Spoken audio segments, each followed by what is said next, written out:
Shalom saudara yang dikasih dalam Tuhan. Bersyukur karena hari ini kita boleh sama-sama ada di minggu yang baru. Semua karena kasih karunia Tuhan, semua karena anugerah Tuhan dalam kehidupan kita.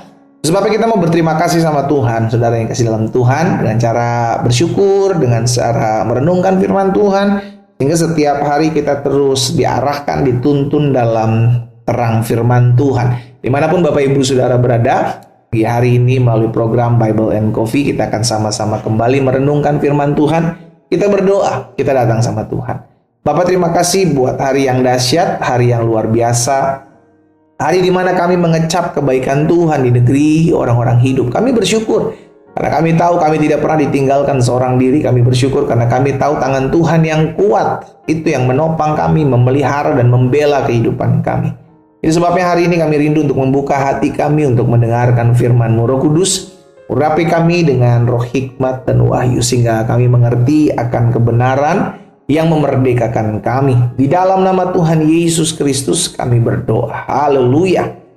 Amin, amin. Puji Tuhan. Saudara dikasih dalam Tuhan, dalam Roma pasal 14 ayat yang ke-8, firman Tuhan bilang begini. Sebab jika kita hidup untuk Tuhan. Dan jika kita mati untuk Tuhan. Jadi, baik hidup atau mati, kita adalah milik Tuhan. Saudara, manusia diciptakan untuk memuliakan Tuhan. Sekalipun ketika diciptakan, ada yang melenceng gitu ya kan. Bukannya memuliakan Tuhan, bukannya mencari Tuhan, bukannya beribadah kepada Tuhan, tapi malah memuji diri sendiri, tapi malah menyimpang dari jalan-jalan yang Tuhan mau gitu ya kan. Tapi pada kenyataan Tuhan menciptakan manusia, itu sebabnya untuk memuliakan Tuhan. Makanya Alkitab katakan baik hidup maupun mati kita itu untuk Tuhan. Baik untuk Tuhan maupun milik Tuhan. Gitu loh saudara. Jadi kehidupan kita umat manusia itu kita mesti tahu ketika kita diciptakan berarti kita hidup. Ya. Bahkan dalam kehidupan kita, dalam keseharian kita, dan pada akhirnya kita mati meninggalkan, itu semua milik Tuhan. Sama-sama bilang sama saya, hidup saya milik Tuhan. Itu sebabnya saudara yang saya kasih dalam Tuhan, kalau kita sadar bahwa ketika kita dipercayakan, diciptakan Tuhan untuk milik Tuhan, dan kita hidup, diberikan kehidupan, diberikan nafas hidup untuk menjadi milik Tuhan, berarti kita tahu dong, apa yang harus kita lakukan adalah memuliakan Tuhan. Kan sesimpel itu. Karena kita milik Tuhan. Kita nggak bisa mengkhianati Tuhan. Kenapa? Sudah dikasih dalam Tuhan. Karena kita milik Tuhan. Kita kepunyaan Tuhan. Kita diciptakan untuk kemuliaan Tuhan. Itu yang Alkitab catat dalam Yesaya 43 ayat 7. Semua orang disebutkan dalam namaku. Kuciptakan untuk kemuliaanku. Jadi saudara dan saya kita diciptakan untuk memuliakan Tuhan. Jadi ketahuilah dalam apapun yang kita kerjakan, dalam rumah tangga kita, dalam aktivitas kita, dalam bisnis pekerjaan kita, dalam studi kita, muliakan Tuhan dengan apa yang kau kerjakan. Makanya Alkitab di sisi lain juga mengajarkan kepada setiap kita sudah dikasih dalam Tuhan, apapun yang kamu kerjakan, kerjakanlah seperti untuk Tuhan.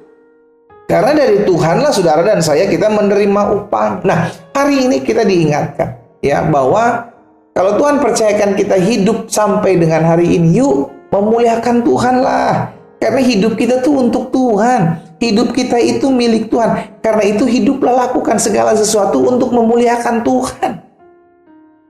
Contoh sederhananya apa? Yuk jangan ngerugiin orang lain. Orang lain yang sama engkau rugikan itu adalah orang yang Tuhan ciptakan juga gitu loh. Ya, sehingga akhirnya saudara dikasih dalam Tuhan, setiap hari kita sadar, oh iya ya, apalagi yang saya bisa buat di hari ini untuk memuliakan Tuhan. Setiap hari itu kita menyelidiki hati kita gitu. Apalagi ya yang saya bisa kerjakan untuk memuliakan Tuhan.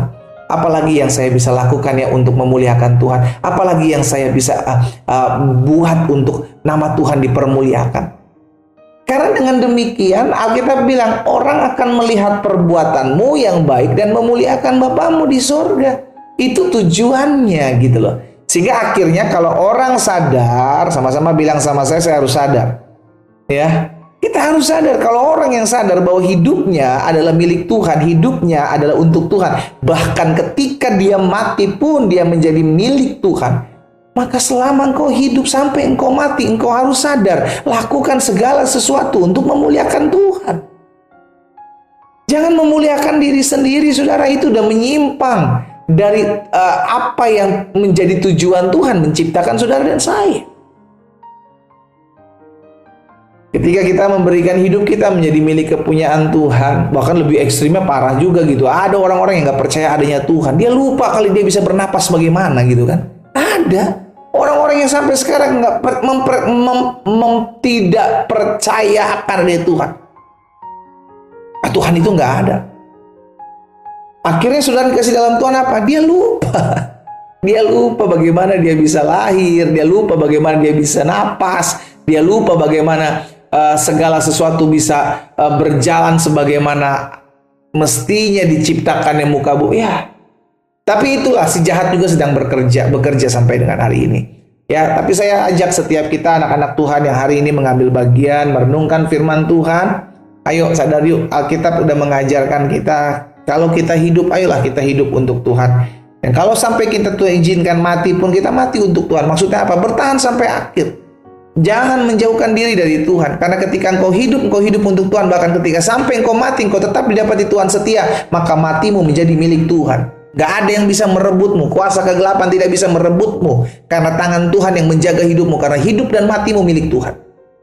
Jangan cuma pengen mati aja milik Tuhan. Aduh, yang penting saya mati masuk surga lah, menjadi milik Tuhan. Tapi engkau hidup tidak pernah hidup untuk Tuhan.